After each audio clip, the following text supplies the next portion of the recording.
Greg Owell from Ukulele Magazine, and today I get to show off something that I feel is personally pretty special.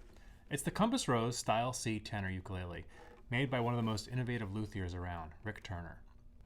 When it comes to making instruments, Rick is a man of unbridled enthusiasm. He simply loves searching through the dustbins of history for the best ideas and synthesizing them with his own concepts to make singular guitars, basses, and now ukuleles. With his groundbreaking work in 1969 with alembic guitars and basses kicking off independent custom guitar building here in the States, and his own Renaissance line of instruments heavily imitated throughout the acoustic instrument world, the results of his looking backward to jump forward have always been unique and left a wake of inspired luthiers following his lead. With his high-end Compass Rose line, Rick approached ukuleles with the same gusto and a sincere effort to convert guitarists to ukulele players. Though the Compass name celebrates the great navigators who fanned the Polynesian people across the vast Pacific, this uke breaks from the Hawaiian tradition to appeal to guitar players fanning out to ukulele.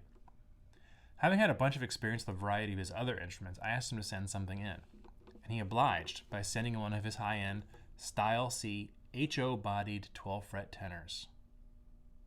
Let's pause for just a moment and pull that name apart and look at some of the features of this arrow-headed ukulele. The HO is short for Hao Orm, an innovative guitar and mandolin maker from about 100 years ago, whose mandola shape inspired the Compass Rose's outline.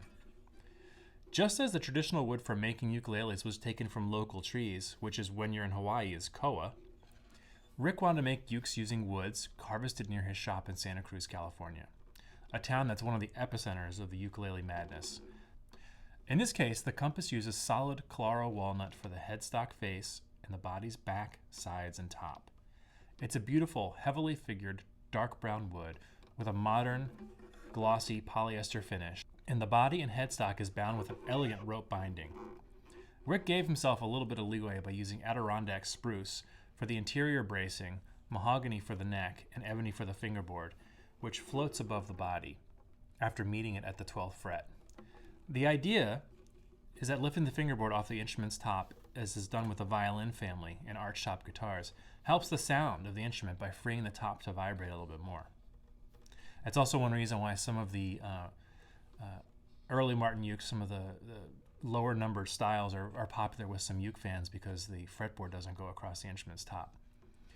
It's hard to say whether or not Turner's cantilevered fingerboard gets all the credit, but this tenor uke is pretty special.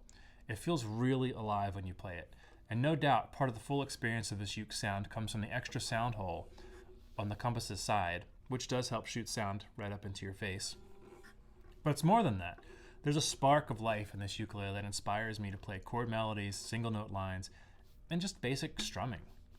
All of which is made easy by the obvious attention spent on the marvelous fretwork and the full feeling C-shaped neck. But it's really the sound that I can't stop feeling happy about. It's balanced in a way that doesn't really emphasize one range over the other. It's got high-end sparkle when you need it. Just pull back towards the bridge and you can accentuate it. The low end is surprising from an instrument this small. It's the mid-range that gives this instrument a special warmth, presence, and punch. They all come together to make sort of a high-def ecosystem of sound. It's probably pretty obvious I love it. Of course, you can find great instruments in all price ranges, and $1,600 is a pretty handsome price for a ukulele. But few other instruments can give you a sense of being a part of history, as Rick's instruments can be. With his record of craftsmanship and innovation, future generations are going to celebrate the work of Rick Turner. I'm pretty sure about that. But even more than that, it's just that it's a ukulele that's fun to play again and again, and for the serious uker, that's a bargain. For Ukulele Magazine, I'm Greg Owell. Thanks for watching.